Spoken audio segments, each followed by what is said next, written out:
have to remember my anxiety with Shayla started when she started messing with Traquan and we lived on Oliver.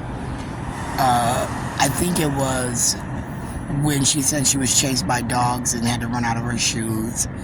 Then she said a set of social workers and attorneys showed up for Traquan, pulled her off to the side, was asking her some weird-ass questions. She didn't want to tell me what they were asking her.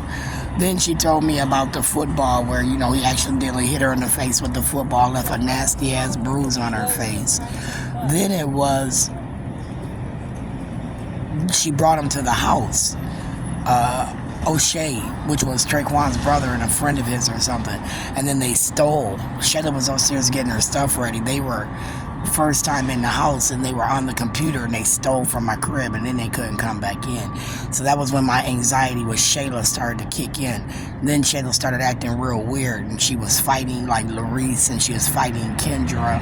She was making me look at her sideways. She had an incident where she was brought here to Hennepin County from a incident. She said she was in the bathroom at Marcus's house when she was hanging with Amani and Amani was messing with Marcus and she was messing with Traquan. And then she said she hit her head when she went to go stand up and wipe her ass. She said she bent down too far and hit her head so bad that she had to be carted to Hennepin County. I had, had a meltdown.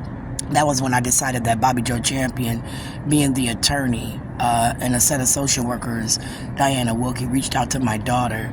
Then I thought about all the things that she went through after that, the Burger King incident, the Noodles and Company incident.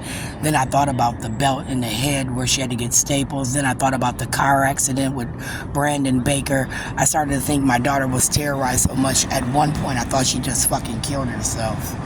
I really did. And I had to escape that thought. I hope life wasn't so bad for that little girl that she took her own life instead of chatting with me about Bobby Joe Champion, Dawn Samuels, Jackie Baker, and her father at the Twins game or whoever's fucking game it was, telling her about what was to come, which for me was she didn't want to be Michael. And I didn't know what that meant at the time. And then when I asked my Aunt Jackie, she was like, girl, don't worry about it. We didn't mean nothing by it. We just meant that, Michael was having all these troubles at school and we didn't want her to be like Michael. And I had to tell that bitch at that point, Michael wasn't having no troubles at school. As far as I knew, we was suing, trying to get him out of Harrison where they weren't really doing shit in the motherfucker to get him in a general education program. Where again we got to watch what the fuck he was doing and he was being taught to graduating standards, but of course he was learning the graduating standards because I made sure of it. But I'm just saying what the school was supposed to do, not what the fuck I was supposed to do as a parent, what the fuck they were supposed to do. So I came at Jackie Baker real tough. I couldn't stand that bitch, but she was family, so I had to accept that she was family, but I didn't have to like the motherfucker.